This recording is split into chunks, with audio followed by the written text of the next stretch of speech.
Salve, meus queridos, sejam muito bem-vindos ao meu canal. Eu me chamo Robes Brito e hoje eu estou com um cara que é nutricionista, palestrante, microempreendedor, personal trainer. O cara é uma máquina, o cara não para. Cara, muito obrigado. É um prazer ter você aqui. Quero saber muita coisa, eu vou arrancar muita informação boa de você hoje. E aí eu quero que você comece se apresentando para a galera. Em primeiro lugar, obrigado. Eu estou muito honrado de estar aqui no seu espaço. Então, para mim é de extrema honra estar aqui com você. E você me definiu, né? Mas lembra, quem faz tudo não faz nada. Eu sou personal trainer, como você bem falou, formado há 15 anos, e depois eu enveredei para a área da nutrição, porque me peguei estudando mais nutrição, basicamente, do que a própria educação física. Mas a educação física me deu tudo que eu sempre quis. Eu realizei todos os meus sonhos através daquela área que há 15 anos atrás as pessoas diziam que só quem era profissional da educação física, quem era vagabundo, que não queria estudar, e que eu ia passar a vida inteira, como eu ouvi, inclusive de familiares, rodando bambolê. E que eu procurasse um emprego, procurasse alguma coisa para fazer. Então, eu estou muito satisfeito e muito feliz com tudo que nós conquistamos até aqui. E eu vou colocar na tela aqui, vou deixar aqui no quadradinho, uma foto de Edinho antes, lá atrás, que eu já vi já no Instagram, magro, cabelinho assim, bem diferente do que tá hoje. É um cara bem posturado, bem calmo. Um cara que demonstra que realmente é um cara de sucesso. Então, parabéns, cara. É isso aí. Eu acompanho sua vida através das redes sociais e não só através das redes sociais. A gente já vem aí de alguns anos que se conhece. E aí a gente vai ver a evolução do profissionalismo que você foi tomando. E quando entrou na área da nutrição, pronto. Chegou para arrasar. Inclusive, a gente já vai falar sobre um pouquinho da parte nutricional. Eu costumo ver lá no teu Instagram sobre doce de leite, hambúrguer, cerveja, uma dieta totalmente flexível, mas que ainda assim consegue trazer resultado para os pacientes. Então, bora desmistificar essa questão da dieta. Fala um pouquinho sobre essa questão.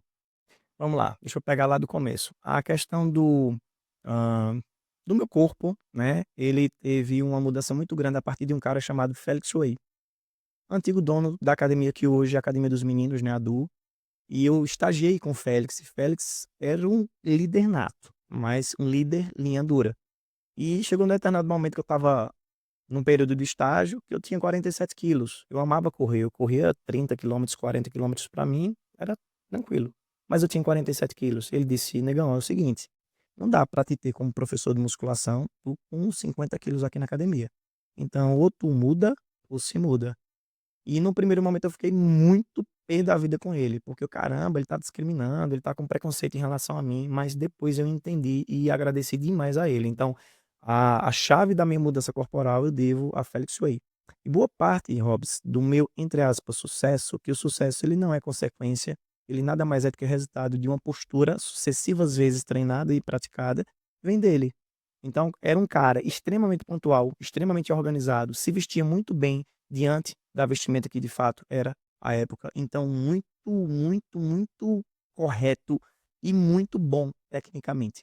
Mesmo, entre aspas, sem ter a quantidade de formações que a maioria tinha na época, porque ele tinha teoria, ele tinha prática. Então, eu trago muito hoje para minha vida um pouquinho de Félix. E hoje eu tenho a honra de ter a esposa e a filha dele como minhas pacientes lá no consultório. Caramba, e ele também mudou minha vida. Eu não sei se você. Não, Sério? sério. Ele acabou mudando minha vida, eu tava obeso. Aí eu disse, caramba, eu vou mudar a minha história, eu vou mudar esse corpo, eu vou ter uma vida mais com uma qualidade melhor. E aí eu comecei a treinar lá na Du. Ele não era mais o dono, mas ele ainda continuava como personal trainer lá. E aí do nada ele me chamou e disse assim: "Bora fazer um treino comigo, eu vou te dar 3 dias. Eu quero ver tu tirar essa pança aí da tua barriga." A gente começou, treinou três, 3 dias, e aí depois, logo em seguida, a gente acabou ficando quase um ano treinando juntos. E aí, nesse período eu perdi 20 quilos, Caramba. e Félix é um cara que realmente é uma inspiração. Para mim também, né? Também sou professor de educação física, e tudo que eu aprendi com ele nessa jornada, eu trago para minha vida até hoje. Então, quando eu vou treinar alguém, eu lembro da disciplina, porque ele nunca estava lá fora do horário, ele sempre estava posturado, sempre estava bem vestido, com o cabelo bem cortado, com a barba bem feita. São características dele. Eu achei ele um cara incrível. Mas vamos voltar lá. Sobre a questão da dieta flexível. Vamos lá. Na minha percepção, o que é que atrapalha hoje é as pessoas trazerem uma vida de atleta para uma vida social. Não funciona. Eu vejo muito o poder da comparação atrapalhando o processo e o progresso das pessoas. É a mesma coisa de eu olhar para o seu carro, que é uma Ferrari, e ao invés de eu dizer assim: "Caramba, parabéns, Robs, sua Ferrari é muito linda", mas o meu carro também é muito maravilhoso, porque é meu, conquistei e ela é tão bom quanto para mim. Mas a sua conquista não invalida a minha. Hoje eu percebo nas academias esse mesmo cenário acontecer do ponto de vista corporal. Eu olhar para o seu corpo e dizer assim: "Seu corpo é muito lindo e o meu é horrível. O seu corpo é perfeito e o meu é um desastre". Isso atrapalha demais as pessoas, porque as pessoas colocam na cabeça que para ter resultados elas têm que fazer 100%. Não existe. Ninguém é 100% toda hora, a todo momento. Ninguém é 100% 24 horas por dia. O único grupo capaz de conseguir fazer próxima a 100% chama-se atleta. Por isso que ser atleta não é para quem quer, é para quem pode. Não é para quem quer: "Ah, eu quero ser atleta". Nem é todo mundo que quer que vai ser atleta, então é um grupo seleto. Então para mim um atleta é a mesma coisa que um carro de Fórmula 1. É um carro extremamente potente, mas que vive no limite, e que não é para todo mundo dirigir. Mas abaixo da Fórmula 1 não tem uma série de outros carros, uma série de outros modelos, com uma potência menor, mas que talvez te atenda melhor, né. Então, eu entendo dessa forma também. Então tem corpos e corpos. Temos possibilidades hoje de ter resultados incríveis entregando 70% todo mês, ao invés de entregar 100% durante 3 meses e abandonar. Mas as pessoas não entendem dessa forma. Elas entendem que se elas não fizerem 100% do combinado, elas não vão ter o resultado que elas esperam. E não é assim. Então tento simplesmente trazer para as pessoas a perspectiva de minimizar danos. Você está comendo parmegiana, respinga o molho na sua camisa branca, o que é que você faz? Você limpa e volta a comer. Você não pega o molho e joga por cima da camisa para melar o resto. É a mesma coisa com alimentação, é a mesma coisa com atividade física. Faltei 2 dias, 3 dias, eu vou no quarto, vou no quinto, mesmo que esse dia seja no quinta ou na sexta-feira. Eu não preciso emendar a semana, a não ser que aconteça um caso fortuito. Alguém adoeceu, você está com um problema no trabalho, que isso vai acontecer. Mas a ideia de tentar trazer a perfeição para dentro do mundo normal, eu acho que é um dos maiores erros do ser humano. Por isso que maior acho que a maior causa de frustração na maioria das pessoas que tentam resultado físico e não conseguem. Entendi. Eu concordo plenamente. Às vezes as pessoas tentam fazer 100% e acaba que: "Ah, eu errei hoje", acaba desistindo na semana inteira. Eu não fui pra academia na segunda-feira, então eu não vou mais esta semana. Eu vou na outra segunda e acaba que essa segunda vai se prolongando, se prolongando, se prolongando, e acaba que a pessoa acaba desistindo de fato de ir pra academia.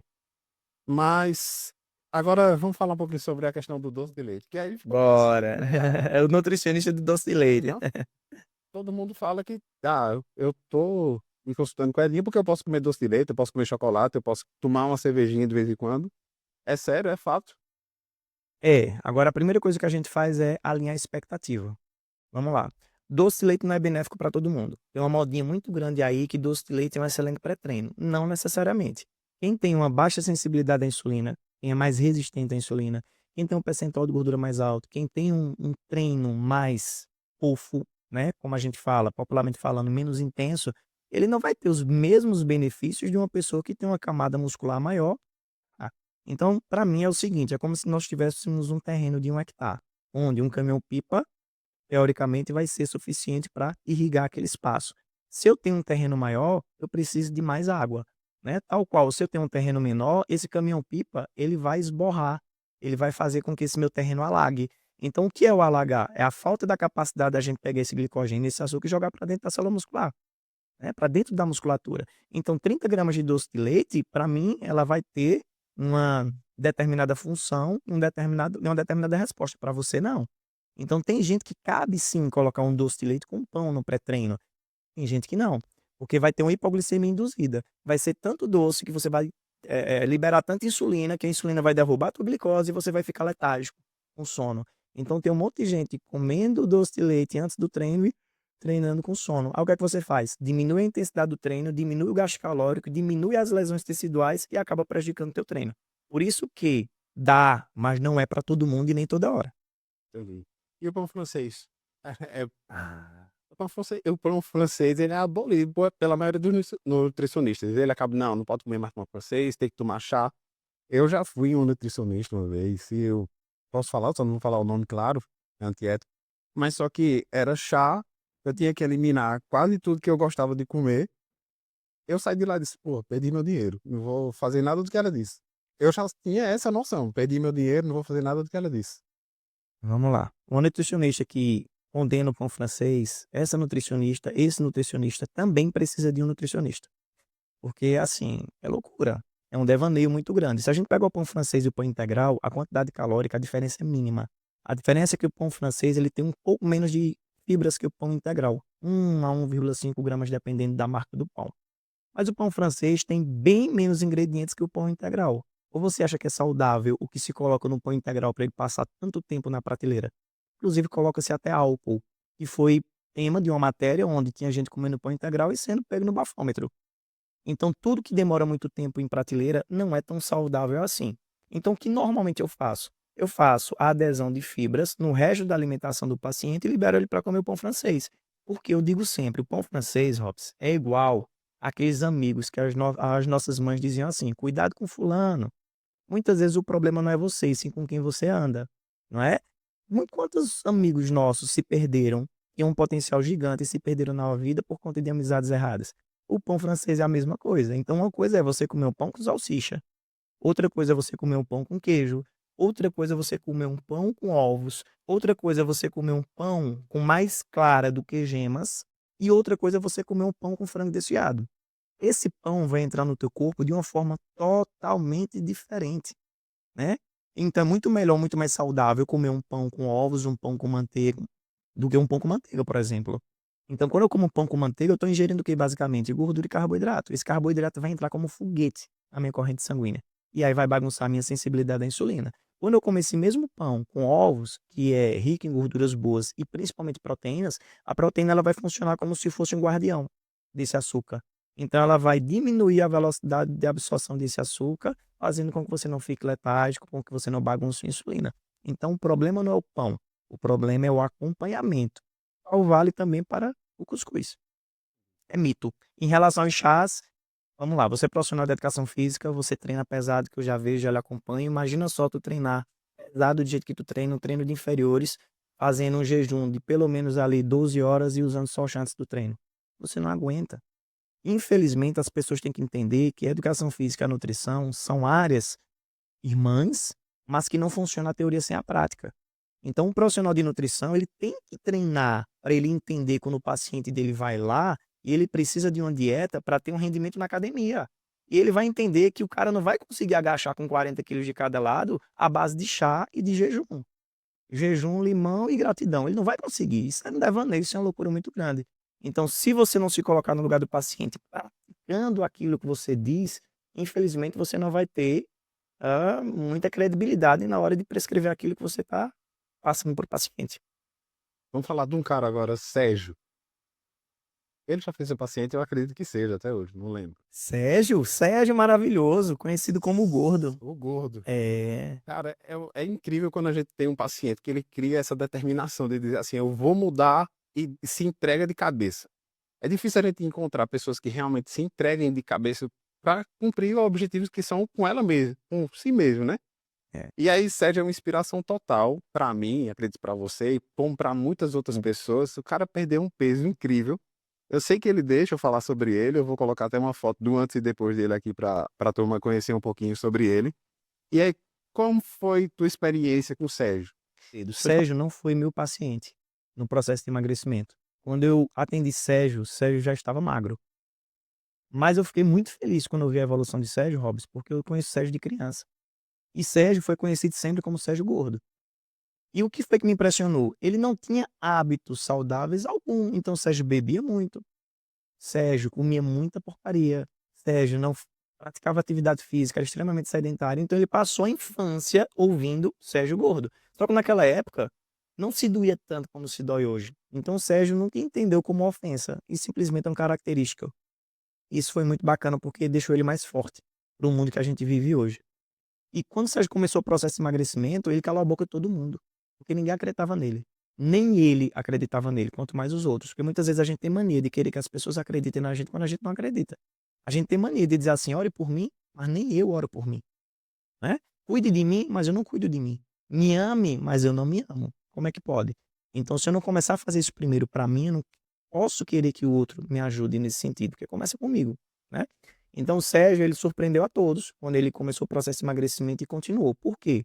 É um cara que não tem personal trainer, é um cara que não tinha nutricionista, era um cara que não treinava na academia, cara, ele não tinha estrutura por trás, não tinha nutrólogo, né? E ele emagreceu na raça, na luta, né? Foi forjado realmente através das dificuldades. E ele, o que foi que mais me impressionou? O ambiente onde ele vive, onde ele trabalha. Sérgio Robson, não sei se você sabe, ele trabalha na pizzaria. Então ele tinha argumento suficiente para dizer assim: eu não consigo emagrecer porque eu trabalho na pizzaria. Tu já pensou, tu trabalhar na pizzaria, sentir o cheiro da pizza todos os dias e tu abrir uma marmita de batata e ovo? Ah, meu amigo, não é para todo mundo, não é para quem quer. Então, assim, é o que eu sempre digo: enquanto eu tiver pessoas como o Sérgio, que apresentam resultados incríveis fazendo o básico, eu vou continuar acreditando e praticando a nutrição de verdade. Qual a tua maior dificuldade, assim, quando tu recebe os pacientes que não querem seguir, né? Às vezes tem um problema psicológico, às vezes tem um problema com a família, e aí acaba descontando na comida. E como é que tu consegue contornar essa situação? Tu indica para outras pessoas, tu conversa, como é que funciona esse processo? Vamos lá. Alinhamento de expectativa. Então, a primeira coisa a fazer é, muitas vezes, fazer com que a pessoa, infelizmente, desça do degrau que ela está. Que, como a gente fala popularmente, ela está pedindo acima da FIP. Muitas vezes ela quer um resultado incrível, mas a dedicação dela é medíocre, né? Com a licença da palavra.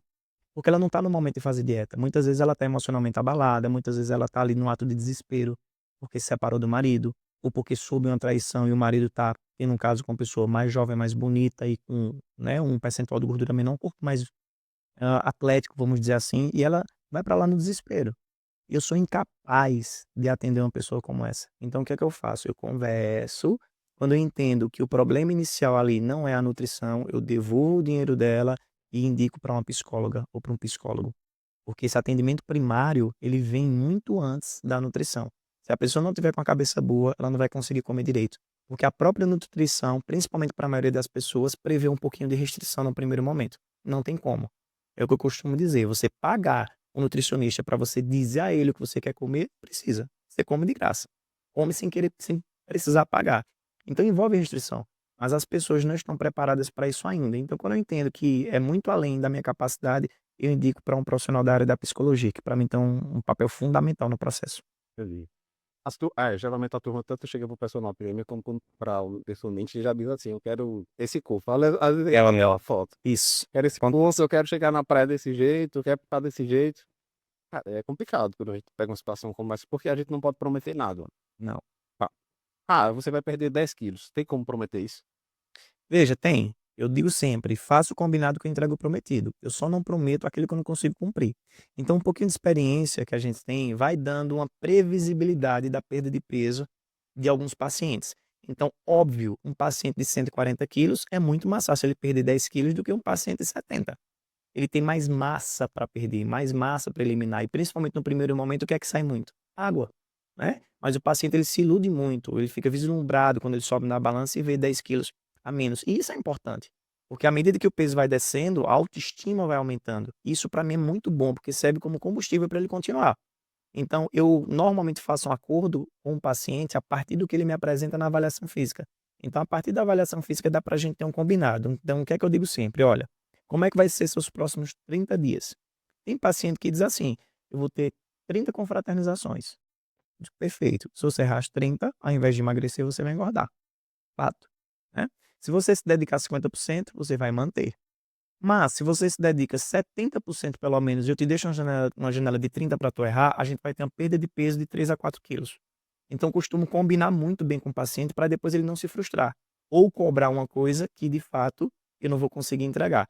Mas é muito difícil a gente alinhar essa expectativa. Inclusive, hoje é retórica da maioria dos pacientes falarem: mas eu tenho várias confraternizações. E eu digo sempre: se confraternização fosse motivo para engordar, Saulo Paz é colunista social, era para ser obeso.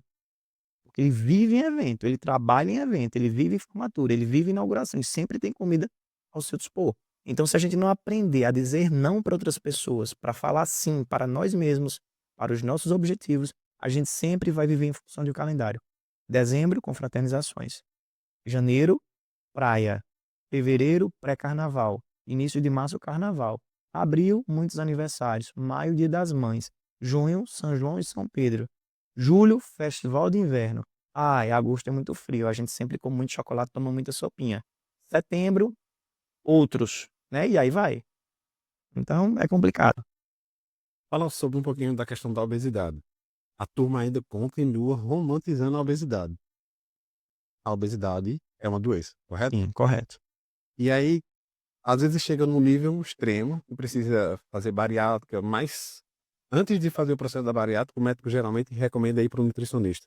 Não sei se você já Isso. pegou um caso como esse. Eu queria que você explicasse um pouquinho o processo para quem está nos ouvindo agora. Deixa eu te contar. O obeso, para mim, é o meu público preferido, porque ninguém mais acredita nele, nem ele. É um cara que já desistiu dele há muito tempo. E o corpo dele nada mais é do que o reflexo disso. Então, ele, ao invés de ter prazeres futuros em detrimento de nãos imediatos, ele inverte. Ele quer um prazer imediato para ter um não no futuro. Então, o cara que já desistiu dele. E por que eu gosto? Porque eu gosto de contrariar o óbvio. Mas o cara, para emagrecer, que é obeso, a primeira coisa que ele tem que fazer é reconhecer que a obesidade é uma doença. Enquanto ele acreditar que a obesidade não é uma doença e que é simplesmente questão de discriminação e preconceito, ele vai continuar engordando. Veja se não é engraçado. Boa parte das pessoas que romantizam a obesidade, quando ganham dinheiro, o que é que elas fazem? Perde peso. Perdem peso. Seja com nutrólogo, seja com bariátrica, seja com qualquer que seja o método. Elas perdem peso. E por que não falaram isso antes?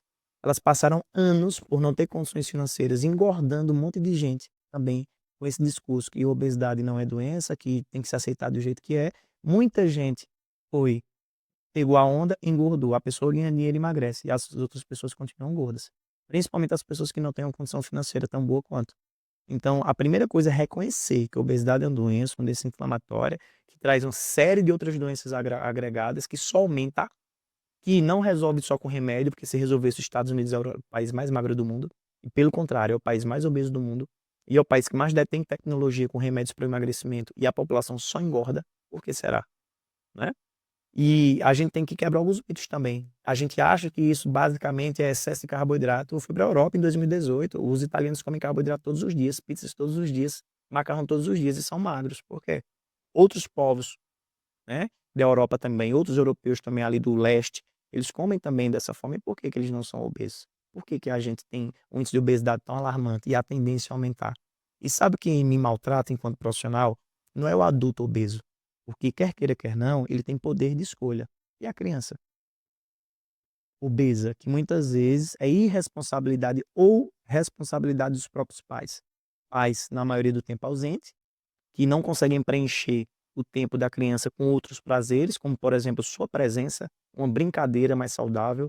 Pegar um filho e dizer assim: vamos jogar bola no parque? Vamos soltar papagaio? Vamos aprender a rodar um peão? Aquelas brincadeiras tradicionais que nós tínhamos. Vamos brincar de futebol? O que é que eles fazem? Celular, tablet e comida. Então, eles preenchem na cabeça deles, preenche esses vazios, esse espaço que a gente sabe que lá na frente vem a conta. Então, um adulto obeso, ele não nasceu obeso. Ah, não, porque minha genética é essa. Não, não é sua genética, é seu comportamento familiar. Você tem esse comportamento obesogênico desde a infância, porque os seus pais também comiam dessa forma. Você é só mais um. Então, o que me maltrata é a criança muitas vezes não ter oportunidade, porque se o adulto ele já é muito suscetível ao conforto, seja através de jogos, de comida, de vícios, de pornografia, imagina uma criança. Então, antigamente, o que é que a gente fazia? Dar uma chupeta, cala a boca, menino. Hoje, o que é que a gente faz? Toma o celular. Então isso me preocupa demais. E a obesidade infantil só vem aumentando, principalmente nos dias de hoje que a ideia do preconceito, da discriminação, ela está muito mais em evidência, só que de uma forma velada por conta das mídias sociais. Mas me preocupa, porque tem muita criança crescendo e crescendo com problemas psicológicos por conta disso. Esse é um problema muito sério. Eu, entrevistando outra pessoa, eu comentei sobre isso, sobre o pai ser o reflexo dos seus filhos. Quando você vê o pai que lê um livro, que pratica atividade física, que está presente, que é um bom esposo, que, assim, um cara exemplar, o filho vai seguir seu caminho. Vai. Possa ser que não, possa ser que por virtude de algum acontecimento extraordinário no mundo, ele siga por caminhos diferentes. Mas o pai é o reflexo do seu filho. E o filho é o reflexo do pai. E aí, o camarada que come toda hora, pizza, besteira, o filho tá ali, ele vai comer junto. O pai que bebe também, né? Bebida alcoólica. Eu vejo uma criança, poxa, de 2 anos dizendo que quer beber cerveja porque vê o pai beber todos os dias. E aí eu questiono isso, aí só o que é que o pai me diz? Ele diz assim: faço o que eu digo, faço o que eu faço. Será que isso existe ainda? Não, a criança ela não aprende pelo que você fala, e sim pelo que ela vê. Tem uma historinha muito bonitinha que diz que uma mãe foi com o filho ah, se consultar com Gandhi, né? E aí Gandhi estava no alto da montanha. E a mãe pegou 12 horas de fila para chegar até Gandhi. E quando chegou em Gandhi, Gandhi disse: "O que é que a senhora deseja?" Ela disse: "Eu quero que o senhor fale para o meu filho parar de comer açúcar." Aí ele disse: "Tá bem, volte daqui a 2 semanas." Ela, "Para o senhor falar isso, eu tenho que voltar daqui a 2 semanas." Ele disse: "Volta daqui a 2 semanas." E ela foi embora. 2 semanas depois, a mulher pegou uma fila absurda, num sol escaldante. Chegou lá na montanha. "E aí, o que é que o senhor tem a dizer ao meu filho?" Gandhi olhou para o menino e disse: "Filho, pare de comer açúcar." Ela disse: "Só isso?" Ele disse: "É, mas o senhor mandou vir 15 dias depois, só para dizer o que o senhor poderia ter dito 15 dias atrás." Ele disse: "É porque 15 dias atrás eu também comi açúcar. Então não posso dizer para o seu filho deixar de comer açúcar se eu também como açúcar." Isso é loucura, é devaneio. Então, de fato, o filho ele só não vai ser o reflexo do pai por ironia do destino. Tem aquela foto histórica, né, de Arnold Schwarzenegger com 2 filhos.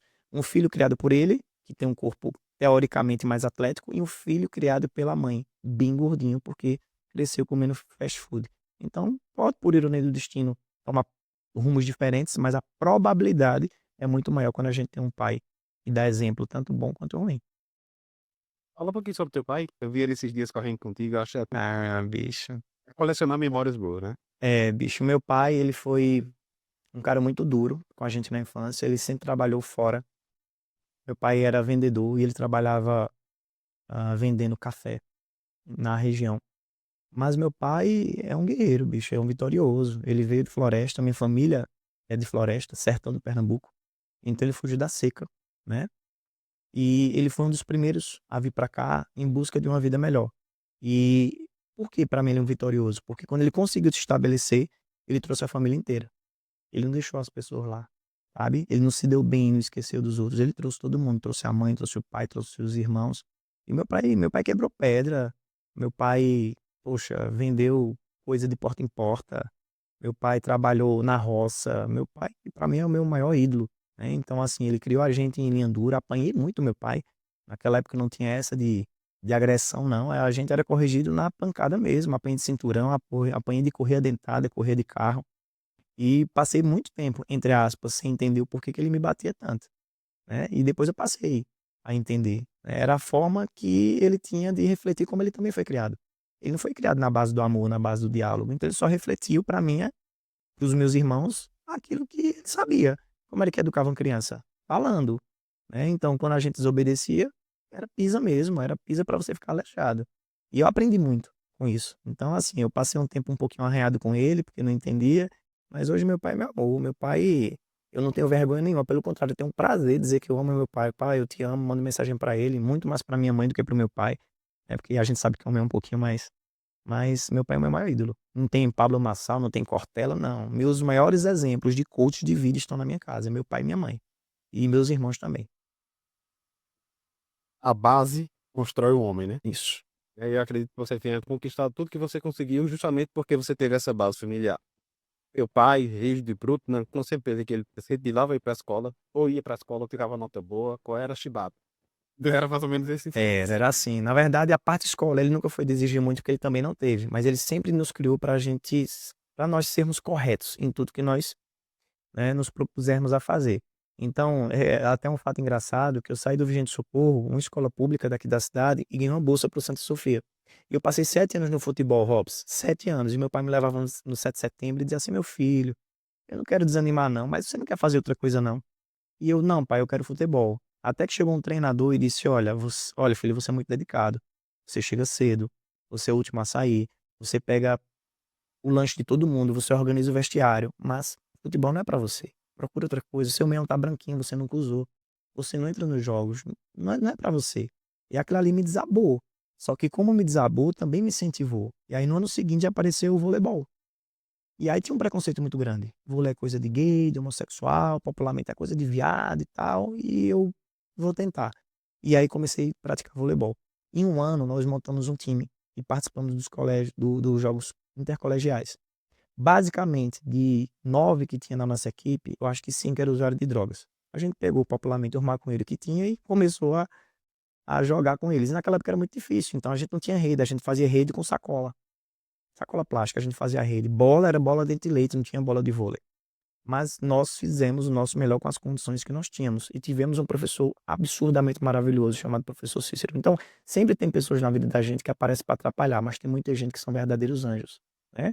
Outro cara também que mudou minha vida chama-se Bira, em memória. Hoje ele mora com Deus. Ele foi o único cara que topou treinar a gente. Ninguém queria treinar a gente de graça. E ele topou treinar a gente de graça. Muitas vezes ele chegava lá bêbado, a gente ia buscar ele em casa, mas ele estava lá. Enfim, resumindo, dos 9, acho que 4 ou 5 ganharam bolsa para colégios particulares. Para você ter ideia, nós jogávamos sem tênis porque nós não tínhamos um tênis adequado. E aí eu ganhei bolsa na época para o Santa Sofia, 15, Diocesano e CMA. E aí fui para o Santa Sofia. Mas foi muito duro, porque eu não tinha dinheiro nem para comprar os livros, então o professor Cristiano também foi um anjo na minha vida. Pegou o livro emprestado, pegou repasse, me deu farda. Foi muito difícil. Então nossa obrigação no Santa Sofia era jogar, né? Com uma condição, a gente não podia ser reprovado. Então no primeiro ano acho que eu fiquei em 8 matérias. Eu saí de um colégio público, onde a gente já sabia que tinha várias aulas vagas, né? E a gente ia jogar bola, para um colégio particular extremamente exigente. Então, sim, foi um desastre no meu primeiro ano. E aquela pressão. Se reprovar, perde, se reprovar, perde, se reprovar, perde. Então, aquilo que para mim no primeiro momento foi um desabar de mundo, abriram minhas portas. Porque, poxa, eu saí do Virgem do Socorro, bicho, da Coab 1, no Santa Sofia, sem pagar nada. É a oportunidade da minha vida, eu não podia desperdiçar. E eu comecei a estudar. Para você ter ideia, química, física, para mim era grego. Eu não tinha isso na escola. A gente tinha português, matemática, estudos sociais, na época ciências, né? Virou ciências depois. História e acabou. Acabou, não tinha mais nada não. Então, quando a gente foi para Santa Sofia, foi um amigo meu e Eulane, os outros foram para o Diocesano, outros foram para o CMA. No primeiro ano, alguns perderam logo a bolsa porque reprovaram e a gente continuou. E aí, no segundo ano, eu fiquei em 6 matérias, 6. Apareceu um anjo na minha vida também, que foi meu primo, professor de matemática, é a matéria que eu mais tinha dificuldade, né? Matemática e física, então assim, ele me ajudou demais. E no terceiro ano, eu também passei me arrastando. Fiquei em 4 matérias, mas passei. Do Santa Sofia, eu fui para a faculdade de Educação Física. Fui para a SES. Quando eu saí da faculdade, quando eu saí do Santa Sofia, que eu fui para a faculdade, todo mundo me chamou de doido. Porque na época, o Enem, você podia colocar 5 opções. E a minha nota entrava em medicina no Maranhão, mas não tinha condições de eu ir para lá, então eu já descartei logo. A concorrência era menor naquela época, óbvio, né? Porque na época tinha os vestibulares, então os melhores alunos estavam fazendo vestibular. E tinha também, eu entrei em jornalismo, direito, fisioterapia e adivinha, educação física. Então, quando eu escolhi a educação física, meu mundo quase cai. Você é burro, você nunca vai ser gente. Foi onde eu vi. Você vai passar a vida toda rodando bambolê. Graças a Deus, hoje, eu consigo emprestar dinheiro para essa pessoa que disse que eu ia rodar bambolê. Então, assim, foi muito duro, porque você vai contra, né, a maioria das pessoas, mas sonhar é isso. Então, eu sonhei desde lá de trás. Então, acho que a base de nunca desistir, de fazer o seu melhor, de trabalhar com as condições que você tem, elas forjam você para o futuro. Então, por isso que hoje eu não acho nada difícil. Tudo que depende de mim hoje eu realizo. Porque difícil para mim foi lá atrás, né? Sair sem dinheiro para comer, voltar a pé depois de treinar durante 2, 3 horas, né? Então, hoje é tudo muito fácil. Na faculdade foi do mesmo jeito, né? A gente sofria preconceito porque era bolsista. Era uma faculdade elitizada, a SES na época, eu só estudava quem tinha grana. Então, nunca fui um aluno exemplar. Nunca fui um aluno que tirava sempre 10. Mas eu fui um dos mais esforçados. Eu sempre dei o meu melhor. Sempre, sempre, sempre, sempre. Na faculdade, eu cansei de ficar no meio da estrada. Porque eu não tinha dinheiro para pagar o ônibus e o cara do ônibus passava direto. Inclusive em dias de prova. Eu ia para Caruaru andando até a cidade vizinha, muitas vezes, ou até um ponto para pegar carona e ia para Caruaru de carona. Isso, muitas vezes isso. Muitas vezes eu chegava na faculdade, o dinheiro que eu tinha eu escolhia. Ou eu comia um coxinha ou tirava xerox para estudar. E eu escolhia tirar xerox. Então foram períodos muito difíceis na minha vida que hoje eu não consigo reclamar de nada. Amigo, da onde eu vim para onde eu tô, eu vivo no paraíso. E muitas vezes as pessoas não entendem isso. Elas estão acostumadas com o bom a tal ponto que quando tem uma dificuldadezinha parece que o mundo vai acabar. Então isso eu trago desde lá de trás para minha vida hoje. Acho que é isso. Falei demais, não foi? Não, É bom. foi perfeito. E aí, de repente, se você tivesse feito faculdade de medicina, você não seria um bom médico, de repente. Não era o que eu Porque, queria. de fato, por exemplo, antes de começar, a gente estava conversando um pouquinho, eu estava te dizendo que eu também sou analista de sistemas. E a minha principal fonte de renda é essa. Porém, eu tinha um sonho. E o meu sonho era ser professor de educação física. E aí todo mundo dizia: "Rapaz, o professor de educação física só se lasca e não ganha nada, e o professor de educação física trabalha de 5 horas da manhã até 10 horas da noite para ganhar um saláriozinho merreca, não sei o quê". Eu dizia: "Rapaz, só se for o professorzinho, o zinho. Porque se eu estudar, eu me especializar e eu trilhar uma carreira, eu tenho certeza que eu vou ser diferente desse zinho que você tá falando aí". E aconteceu isso.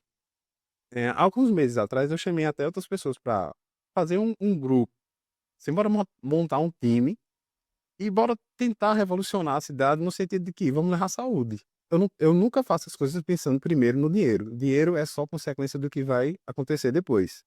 E aí todo mundo dizia: "Cara, esse negócio aí não dá certo, esse negócio aí vai dar errado, vai dar errado". E como eu estava recém-formado, eu ainda não tinha alunos, ainda estava começando. E eu dizia: "Cara, se tu cobrar barato, tu não vai conseguir depois subir o valor". E ficava nessa questão sempre.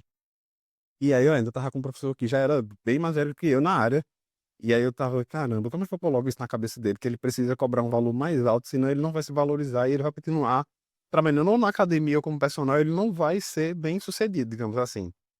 Aí ficou aquele dilema, a gente conversando, ele disse: "Eu vou fazer o seguinte, fazer igual você disse". O cara disse: "Volta daqui a 15 dias, se eu vou ficar quietinho, eu vou conquistar os meus alunos com o valor que eu disse a eles que era para eles cobrar, e depois eu vou dizer: 'Bicho, tá vendo? Com 4 alunos, eu consigo ganhar o que tu ganha no mês todinho na academia trabalhando horas e horas lá'". Tive que ter essa visão e tive que passar por essa experiência para conseguir também trazer essas informações para ele.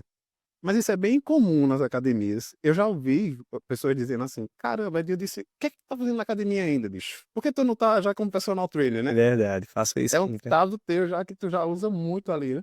Bicho, as pessoas precisam reconhecer o seu valor e o seu potencial. Muitas vezes outra pessoa reconhece, a própria pessoa não, porque ela tem medo de fracassar.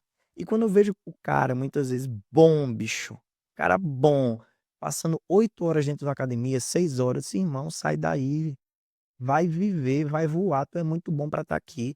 Fica 3 horas aqui, garante teu pão e vai-te embora pegar aluno de personal, porque tem muita gente ruim ganhando dinheiro. Hobbs, tem gente dando personal jogando joguinho no celular e o aluno se ferra no exercício. Isso é absurdo. Para a nossa área isso é uma vergonha. E para o aluno também, o aluno tem o personal que merece. Porque o aluno que vê um negócio desse e acha normal, por favor, pelo amor de Deus, é um cara que não tem filtro, é um cara que não sabe realmente o que é um trabalho minimamente de qualidade. Então canse de fazer isso com alguns profissionais. Alguns olham assim, eu digo: "Ó, era só a a pancada que eu estava precisando para poder acordar para a vida". Então eu vejo muita gente com potencial, mas que precisa um pouco de coragem. Como fala uma música bem popular e bem conhecida: "A vida só exige da gente, só pede a gente um pouco de coragem". Falta isso. Hoje você já tem algum aluno que paga mais de um salário mínimo por personal trainer? Sim. Tem. Tem porque ele vê valor, ele não vê preço, né. O que é que acontece? É muito fácil ser bom na nossa área. Sabe por quê? Porque a maioria é ruim. A maioria é ruim. Ó, A maioria ainda tá chegando atrasado nos treinos. A maioria falta. A maioria chega com cheiro de álcool. A maioria mente para os alunos. A maioria não se dedica ao aluno, fica conversando enquanto tá dando aula de personal trainer. Infelizmente. Então o que era para ser básico para todo mundo se torna diferencial. Então não preciso estar com a planilha, com o aluno acompanhando os treinos dele, falando sobre séries e volumes. Eu não preciso entregar para ele um PDF com a quantidade de faltas, de ausências e de grupos musculares que ele treinou. Olha, uma ideia para vocês. Quem é que faz isso? Quantos alunos de vocês recebem uma planilha mostrando para ele no mês o quanto que ele treinou e que grupamento ele mais treinou, para ele entender o porquê que ele está tendo resultado em alguns pontos e outros ele está deixando a desejar? Quem fala para o aluno algo que não seja especificamente o treinamento, quando a gente entende que o ser humano ele é um ecossistema. Então, se o meu aluno ele é do agro, eu vou estudar agro para falar com ele sobre agro. Se ele trabalha com economia, eu vou ler sobre economia. Se ele trabalha com medicina, eu vou estudar um pouquinho de medicina para entender como é a vida dele, entende? Então, o teoricamente diferencial nada mais é do que a falta do básico que a maioria dos profissionais não entrega, infelizmente. Então tem muita gente na área da educação física? Tem, mas tem muita gente ainda que não sabe o que está fazendo lá. Que está lá por modinha, porque vê um ou outro se dando bem e acha que vai copiar e vai dar certo do mesmo jeito. Não, amigo, não é isso não. É anos de dedicação, é anos de disciplina. Tem um fato que eu gosto de contar a alguns colegas, que eu tenho um amigo que chega um determinado momento que o personal vira seu amigo, mas você não pode ser amigo do seu personal, do seu aluno. Ele pode ser seu amigo, mas você tem que entender que antes de tudo você é profissional. E que nós viajávamos muito. E num dado momento, num domingo, eu namorava ainda e disse à minha namorada: "Ó, vamos embora que amanhã eu vou trabalhar de 7 da manhã". E ela disse: "Tu não tá vendo que o aluno não vai? Ó como é que ele tá, ele vai curtir o domingo inteiro". Ele disse: "Ele pode não ir, mas eu vou". Mas pergunta a ele se ele vai, eu disse: "De jeito nenhum, ele me paga do mesmo jeito, ele indo ou não, ele me paga. Então eu estaria na academia às 7 horas da manhã esperando ele. Se ele não for, ele vai me pagar do mesmo jeito, mas eu estarei lá". Então as pessoas têm que entender que o profissionalismo, ele vem antes de qualquer coisa. Então eu não falto, eu não atraso, para adoecer é uma raridade. Por quê? Porque quando eu falo qualquer coisa nesse sentido para o meu aluno, não tem possibilidade nenhuma dele pensar que é mentira, porque ele sabe meu posicionamento. Então, se as pessoas forem um pouco mais profissionais, a educação física só tende a ganhar e a gente vai conseguir ser mais valorizado. Mas se eu lhe perguntar, por que que João cobra 50 hora aula e André cobra 80? O que é que André faz de diferente? A não ser os R$ 30 que ele cobra mais. Tem muita gente que você não vai saber dizer o que é. Já tem outros profissionais que você sabe. Não, bicho, ele cobra mais por isso, por isso, por isso, por isso. Então vale. Mas na maioria das vezes o profissional, infelizmente, entrega o mesmo serviço e não tem viabilidade de cobrar mais alto porque não tem diferencial. Então me ajuda aí. Vamos ajudar essas pessoas que estão fazendo essas coisas erradas. Enumerando pontos. Pequenos pontos. Vamos lá. Primeiramente, posicionamento, né? Diga com quem tu andas que eu te direi quem és. Obviamente tem local, não é discriminando, mas tem local que não lhe cabe. Eu digo isso porque eu já errei muito isso. No começo da minha profissão, eu bebia praticamente todo final de semana. Até um dia de eu chegar numa segunda-feira, particularmente, ainda um pouco de ressaca, e meu aluno olhar para mim e dizer assim: bicho, tu não aguenta nem treinar comigo. E eu perdi esse aluno. Só precisei dessa lição para aprender. Infelizmente, né, eu aprendi perdendo. Então, o inteligente ele aprende com os próprios erros, mas o sábio aprende com os erros dos outros. Então não vacile, né? Antigamente não tinha marketing, hoje a gente tem Instagram, cara. Hoje a gente tá aqui nesse podcast com essa estrutura maravilhosa. Então eu lembro que um dos primeiros alunos que eu conquistei foi assim. Um aluno meu disse: "Olha, doutor fulano tá precisando de um personal". E eu disse: "Eita, me deu o telefone dele". Ele disse: "De jeito nenhum. Dá um telefone de um médico, principalmente naquela época, ninguém dava, ninguém tinha, era absurdo". Eu disse: "Já sei, vou marcar uma consulta com ele". Na época a consulta era R$ 300. Bote aí, alguns anos atrás era muito dinheiro. Eu disse: "Caramba, dançar com R$ 300, mas para mim é investimento". Fui lá, marquei uma consulta com ele, botei minha camisa de personal trainer, tinha uma fardinha com minha logo, que inclusive eu tinha uma plaquinha também na academia, e logo em seguida eu botei um outdoor na avenida e marquei uma consulta com ele. E no meio da consulta eu disse: "Doutor, eu tô com dor nesse joelho". Que dorzinha safada, mas que não era motivo nem para consulta. Então o que foi que eu quis? O que foi que eu fiz? Eu só queria que ele me conhecesse.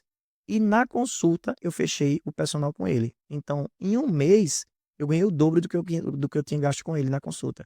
E esse aluno ficou comigo durante quase 2 anos. Será que se pagou? Então as pessoas hoje elas têm que entender que elas precisam sair de casa. Elas precisam não fazer como antigamente, que eu paguei uma consulta e fui lá para conquistar esse cliente. Mas tem o Instagram. Bota a cara na tela, perde o medo. Olha, eu sou fulano, sou personal trainer, trabalho com emagrecimento, eu trabalho com hipertrofia, ou sou especialista em criança.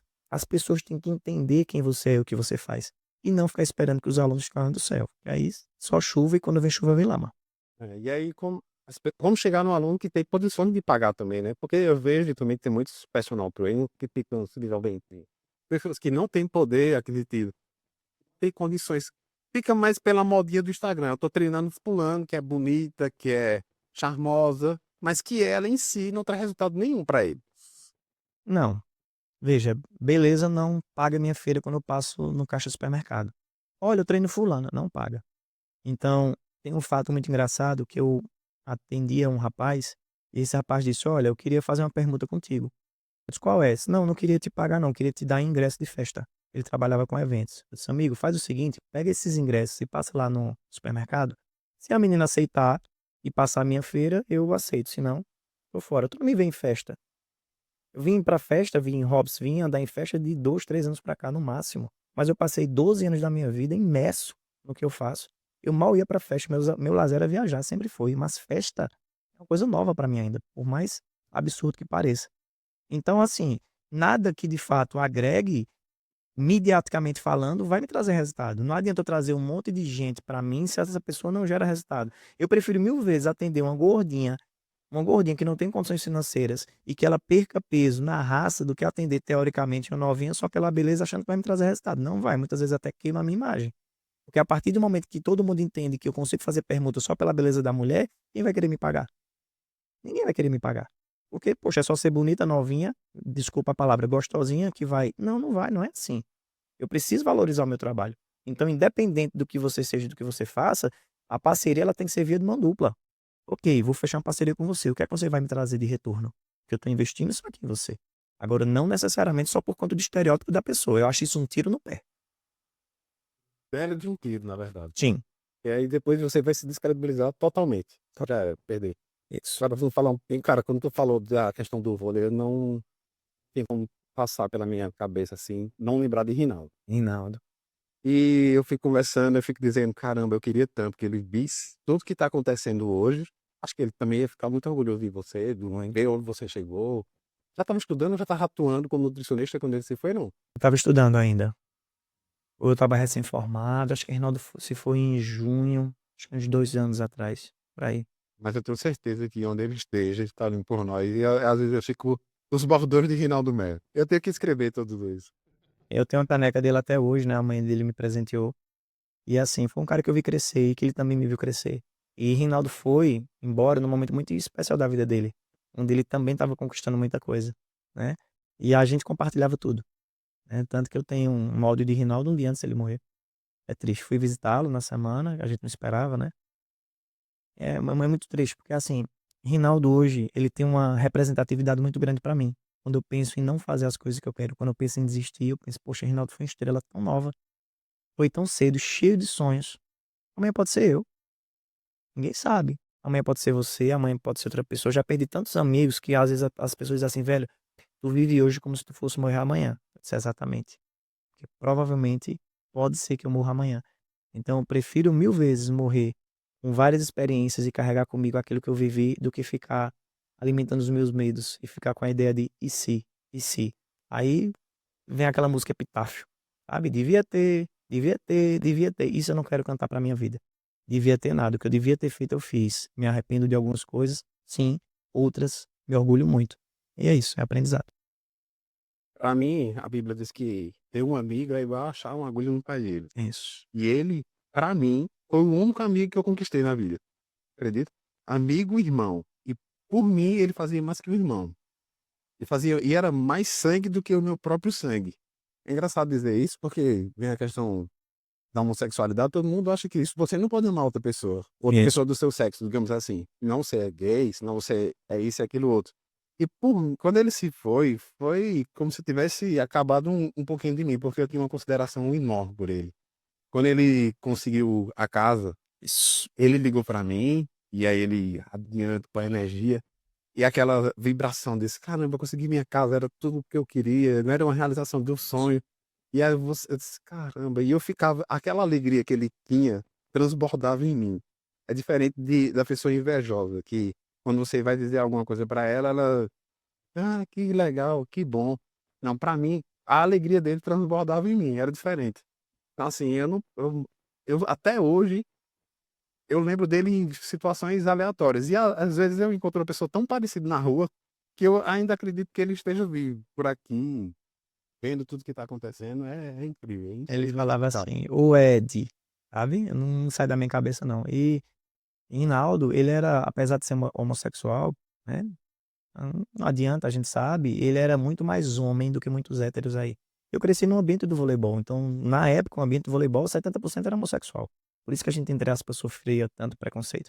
Então, eu conheci muitos homossexuais com mais virtudes e valores do que boa parte dos héteros que eu conheço. Então, a opção sexual, na verdade, não sei se é orientação ou opção, já me ensinaram, mas todas as vezes esqueço, é, ela não está vinculada a valores e virtudes. Isso é questão de caráter.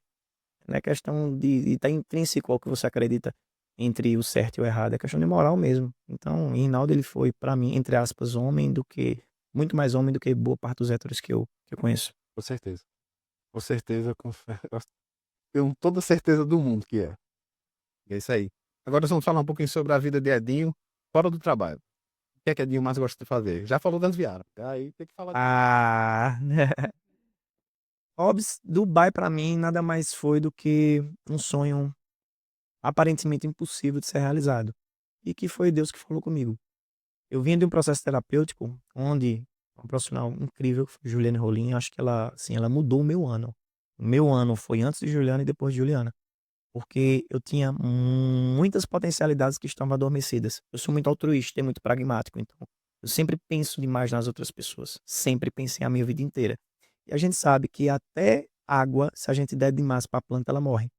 E eu fiz muito isso por muita gente durante muito tempo, né? Tem gente que reconhece, tem gente que não, tudo bem, cabe mais a eles do que a mim. Então, Juliana, ela me ensinou a olhar um pouquinho mais para mim. E eu já vinha há vários meses sem bebida alcoólica, um compromisso que eu fiz comigo mesmo. E adivinha o que foi que sobrou? Uma graninha.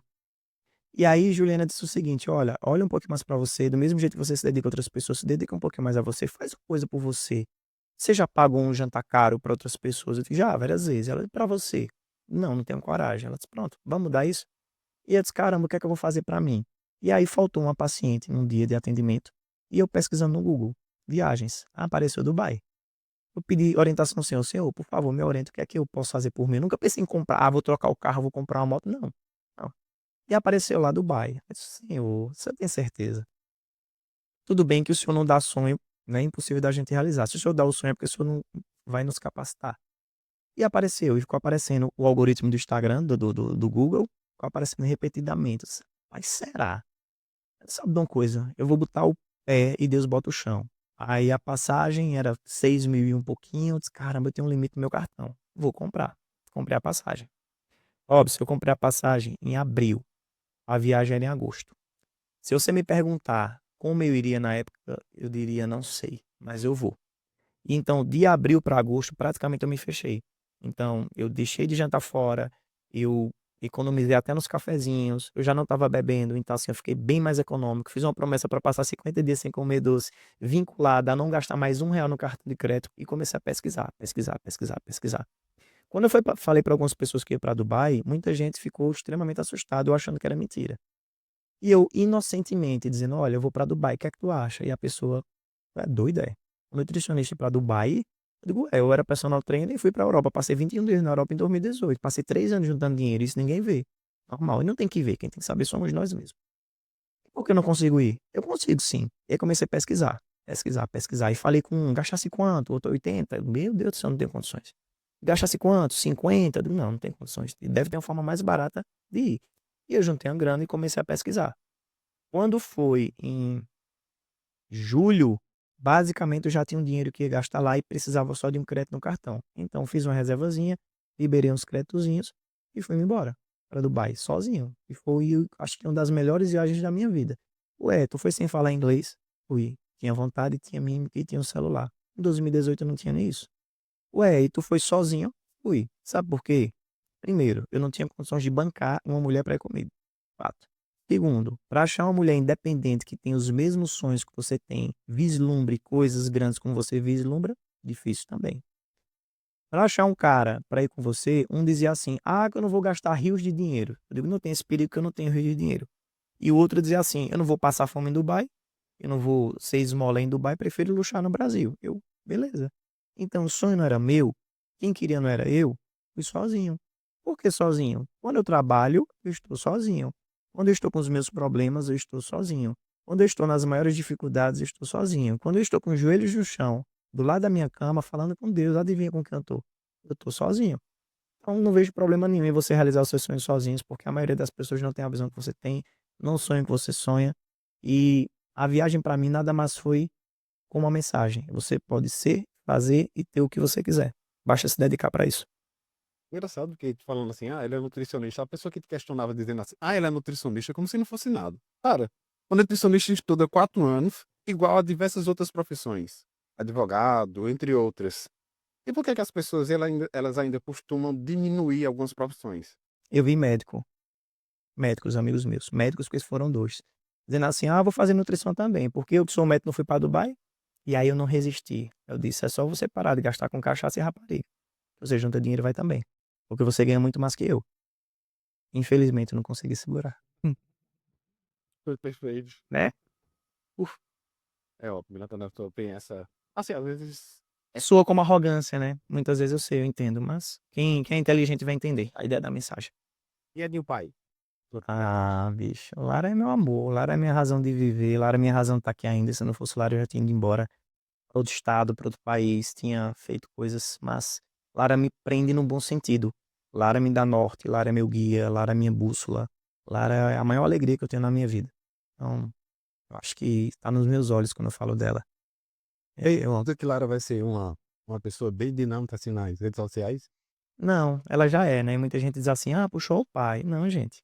Não é sorte e não é genética, não. A Lara foi treinada, né? Então, quando eu ia pra padaria, eu ficava no carro e mandava a Lara comprar o pão sozinha. Ela tinha que falar, ela tinha que pedir, ela tinha que aprender a mexer no cartão de crédito, ela tinha que dizer que era crédito, ela tinha que botar senha. Então, sempre que eu tive a oportunidade de fazer Lara falar para ser um pouco mais desinibida, eu aproveitei essa oportunidade. Então, foi treino. Hoje ela tem uma desenvoltura muito melhor do que a minha. Lara fala sem texto, Lara não gagueja, Lara não erra, ela tem uma dicção muito melhor que a do pai. Eu tenho muito orgulho dela. Ela vai ser o que ela quiser. Se ela quiser ser porteiro, se ela quiser ser médica, ela vai ser. E minha função é apoiar, é dar a estrutura que ela precisa, né? Mas ensinar que, independente do que ela queira fazer, ela vai ter que ralar, ela não vai ter nada nas mãos, eu não vou dar nada a ela, porque também ninguém me deu nada, e talvez por isso aprender a conquistar, né? Mas ela vai ter um pai presente o resto da vida dela, se Deus quiser. Agora eu vou perguntar o seguinte: muitas pessoas te amam e outras pessoas te odeiam. Pessoas que falam mal de você, Sim. pessoas que desejam o mal.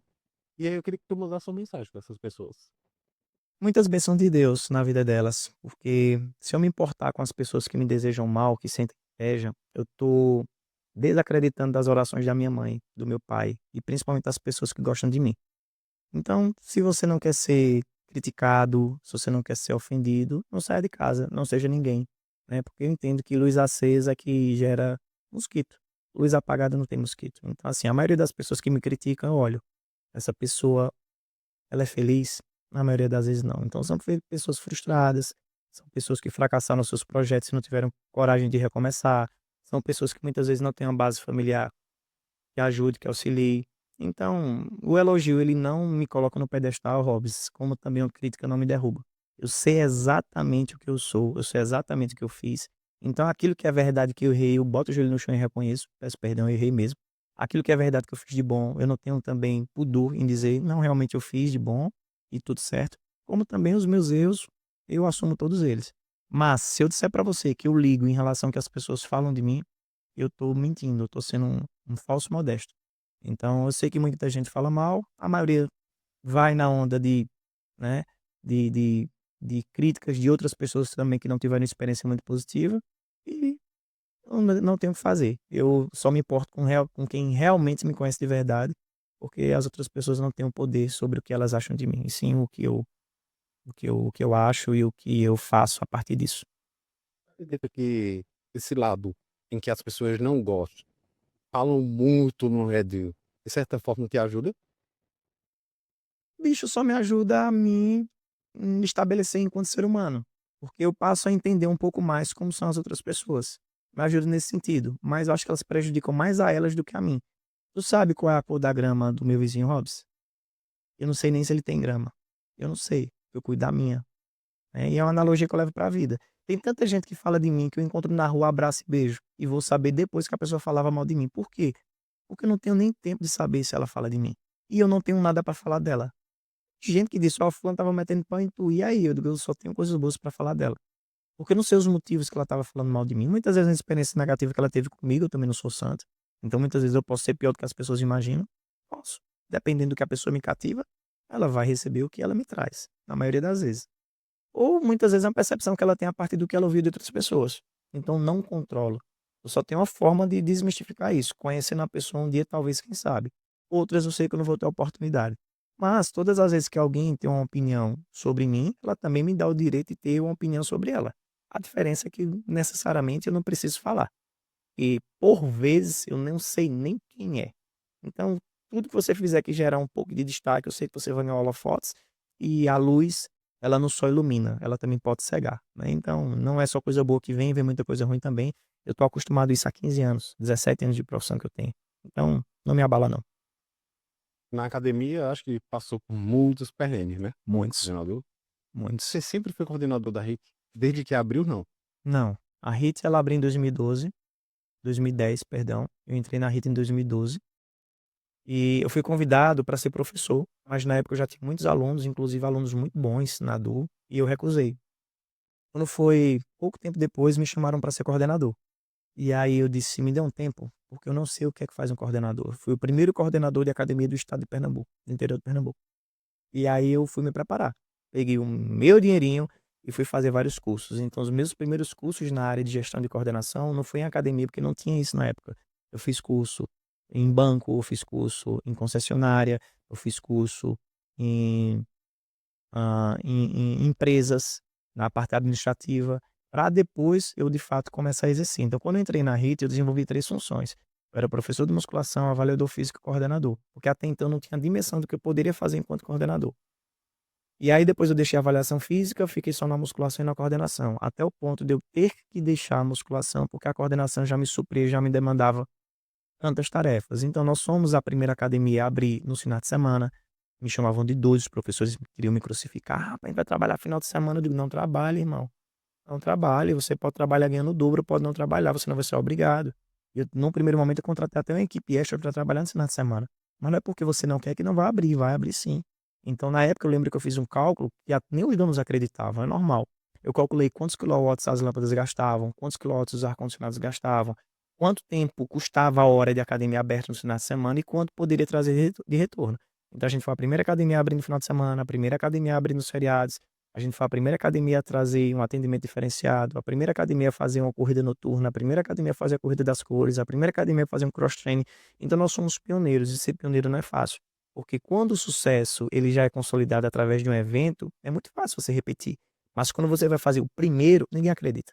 Até que de fato você prove que é capaz de ser feito e ser feito com maestria. Então a HIIT para mim ela foi uma escola da vida. Ela é uma escola da vida. Aí bora falar um pouquinho sobre a questão da hate, no sentido que muitas pessoas acham que só vai burguês pra hate. Eu não concordo com isso, mas eu quero que você fale um pouquinho sobre isso. É natural que as pessoas pensem isso, porque elas falam muito mais sobre a insegurança delas do que basicamente da realidade do ambiente. Na RIT você vai encontrar comerciante, comerciário, empresário, juiz, advogado, médico. Ninguém chega lá dando carteirada dizendo o que é. Ninguém. E por incrível que pareça, as pessoas que eu mais tive problema na academia tinham uma condição social mais baixa. Porque elas eram muito mais inseguras. E tem muita gente que eu conheço, que eu vim saber depois, que era médico, juiz, empresário, uma pessoa com condição financeira diferenciada, que as pessoas não chegam dando carteirada. O fato de você, Robson, chegar aqui bem vestido, com um carro novo, importado, fala muito mais sobre mim do que sobre você.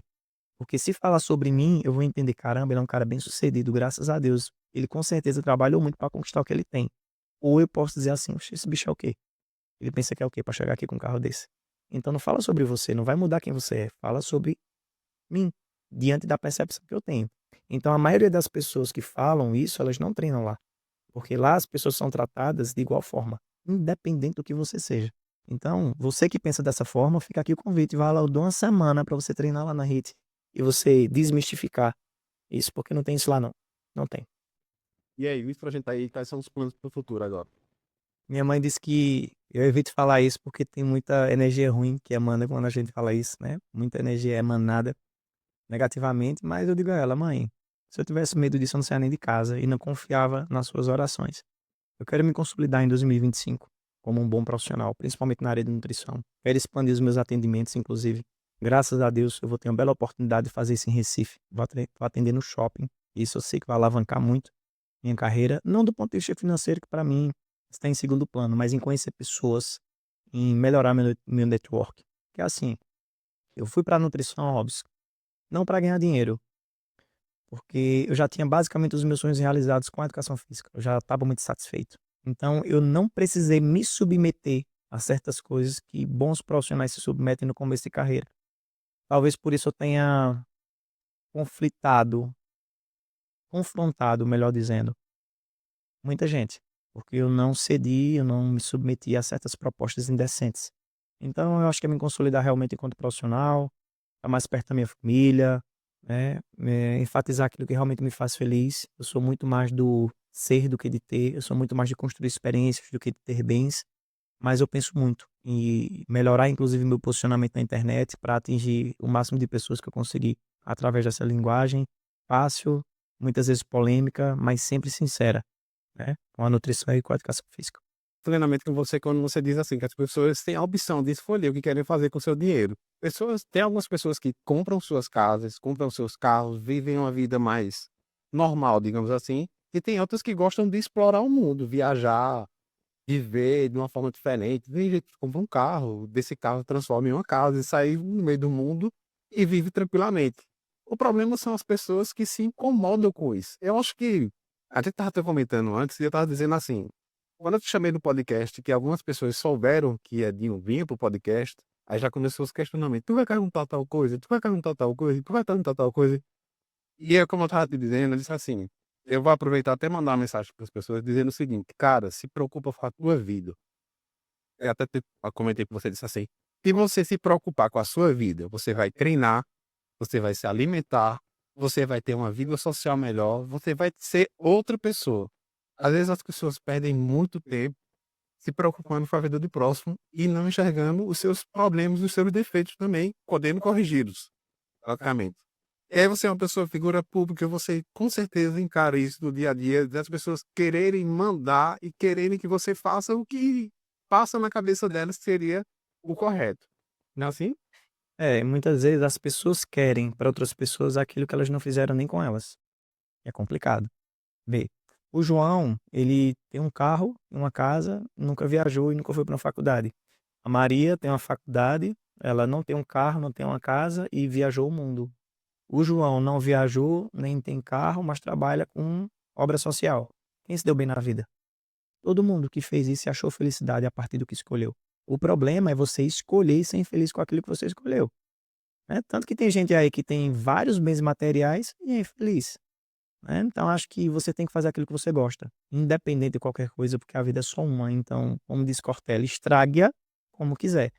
Então, se você conseguir ser feliz viajando, viaja. E a viagem, ela começa aqui.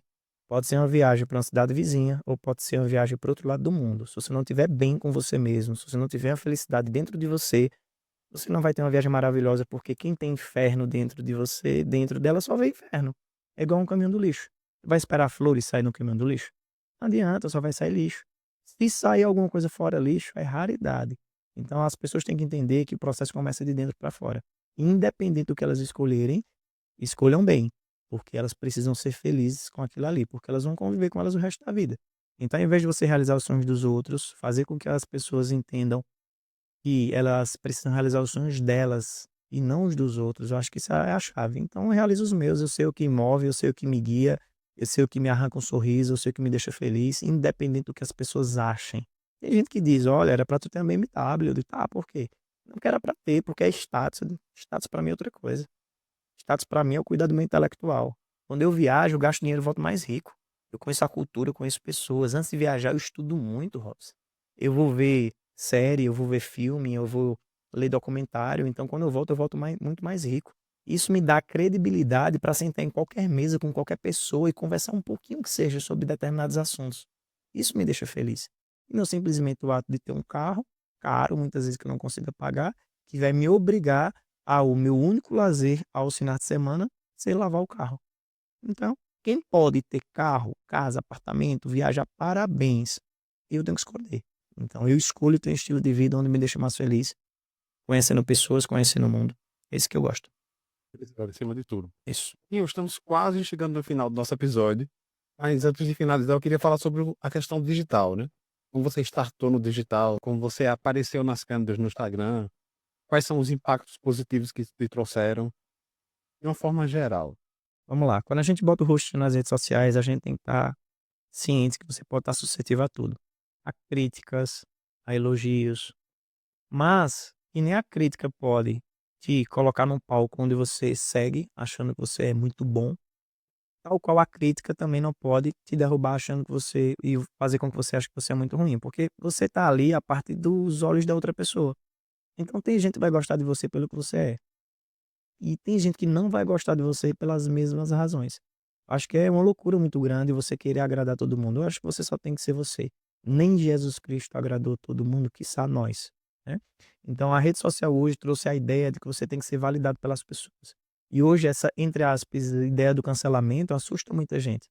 menos quem começou lá atrás. Menos quem, entre aspas, já passou por muitos cancelamentos na vida. Então, cara, nós temos uma cor um pouquinho mais escura, todo mundo já sofreu preconceito anos atrás. Todo mundo já sofreu discriminação. Isso sim é um cancelamento que magoa e que machuca. A partir do momento que a gente sabe lidar com isso, o que vem depois é fichinha. A gente adquiriu uma casca, uma armadura, onde, sabe, pouca coisa machuca a gente. Então eu acho que o fato de você colocar o rosto nas redes sociais abre muitas portas, mas nem sempre essas portas são boas. O que é que me conforta? E, entre aspas, os fortes estão comigo. Quando eu digo forte, não é no sentido de vigor físico, de poder aquisitivo, não. É forte intelectualmente no sentido de entender o porquê que eu estou fazendo aquilo. Porque essas pessoas também estão fazendo. Então, o fato das redes sociais dar voz e vez trouxe muita coisa boa, mas também trouxe muita coisa ruim, porque também deu voz e vez a muito idiota. Muitas vezes, gente que não está fazendo metade do que você está fazendo está lhe criticando. Eu passei um episódio muito ah, importante na minha vida, onde eu fui parte de um livro, escrevi um capítulo de um livro, na época da faculdade ainda, falando sobre emagrecimento, e um amigo meu pegou o livro e disse, cara, eu mudaria muita coisa daí. Eu disse, eu também, até porque já faz 3 anos, eu tenho outra visão sobre várias coisas. Por isso que os livros têm edições, que as ideias vão se renovando. Aí ele disse, mas eu acho que tu pecou nisso, nisso e nisso. Eu disse, ô, bicho, obrigado. Deixa eu dar uma olhada no teu capítulo.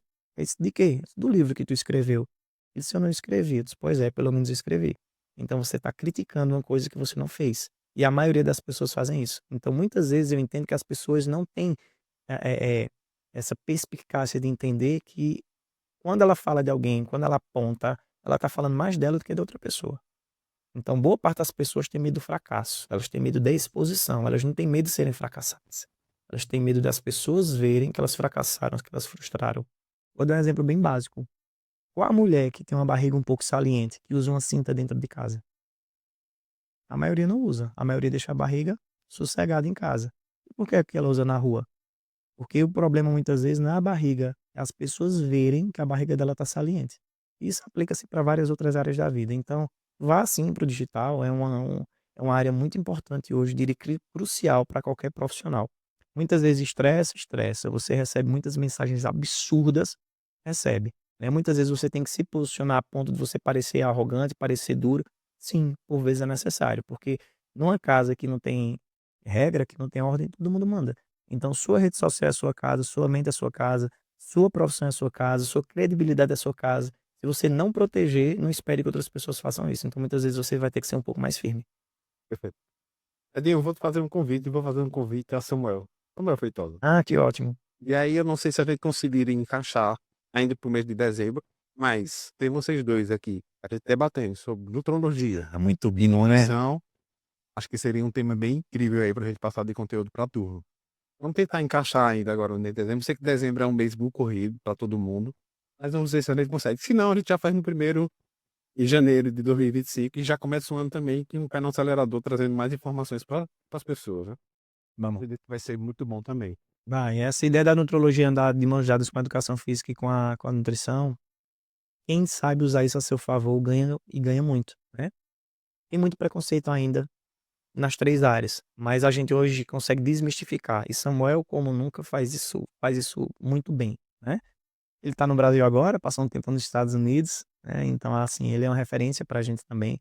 Eu costumo dizer que parte do meu sucesso nada mais é do que ter pessoas como ele, tantos outros profissionais da área da medicina e várias outras áreas, entre aspas, ao meu dispor para eu acessar quando eu tiver dúvida, quando eu quiser debater, quando eu discordar, e eles me explicarem de um ponto de vista diferente, sem se sentir ofendido, né? E sem a ideia de ter medo de ofender também. Então, eu ganho muito com isso quando eu lido com pessoas bem resolvidas, que são extremamente, né, bem resolvidas e têm sucesso na sua área profissional. Então, eu ganho muito com isso. Acho que para completar o quarteto seria só uma psicóloga, né? Perfeito. E aí ficava perfeito. Você Isso. conseguia conectar todas as áreas e aí, de repente não, com certeza ajudar a vida de muitos espectadores aí que vão assistir e vão saber justamente que precisam um processo 100% do início ao final. Como é que vai precisar? Ah, preciso primeiro de psicólogo, preciso ir para um nutricionista, preciso de um educador físico, preciso de um nutrólogo. Acho que vai ser extraordinário. De um padre, muitas vezes, de um pastor, né? Às vezes é necessário também. Cara, muito obrigado por ter aceitado o convite. Essa vai ser só a primeira de muitas, eu tenho certeza. Se Deus quiser. E vamos embora.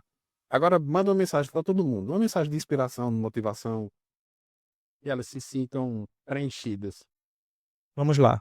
Ah, independente do que vocês façam, pegando o gancho na mensagem de Ayrton Senna, façam com prazer, façam com amor, façam com dedicação. Nem toda hora a motivação ela vai estar na ponta da faca, mas eu acho que a sua paixão pelo que você faz tem que estar, de fato, na ponta da faca. E que você tente tapar os ouvidos e os olhos para críticas que não constroem. Porque a maioria das pessoas não conseguem o que elas querem na vida e elas tentam fazer com que outras pessoas também acreditem nisso. Então, o ambiente ele é muito importante. Se você quer sucesso, ande com pessoas de sucesso. Tenha pessoas de sucesso como referência, porque eu acho que você vai ser sequência disso. Se você anda com pessoas negativas, pessoas que não acreditam no sucesso, pessoas que não acreditam que podem, você infelizmente também vai ser contaminado, porque é muito mais fácil a gente alimentar o pessimismo do que o otimismo. Então, ser otimista não é genética, ser otimista é treino. Então, a música que você ouve logo ao acordar, a música que você ouve logo ao dormir, as pessoas que você convive, o que você assiste, o ambiente que você frequenta, ele é muito importante para solidificar seu caráter, suas crenças, seus valores, suas morais. Por, por que não? Muitas vezes você sai um pouquinho derrapado, deslizar, faz parte. Mas depois você volta para a linha. Então, assim, eu acho que o ambiente, a ambiência, que é o ambiente e o comportamento que se tem nesse ambiente, ele é muito importante. Show de bola. Cara, obrigado de novo. Eu que agradeço. Parabéns pelo trabalho, viu? Obrigado, obrigado mesmo. E é isso aí, galerinha. Muito obrigado. Chegamos mais um final de episódio. E fiquem ligados que nos próximos dias vamos ter muito mais. Obrigado, uma boa noite, uma boa tarde e um bom dia.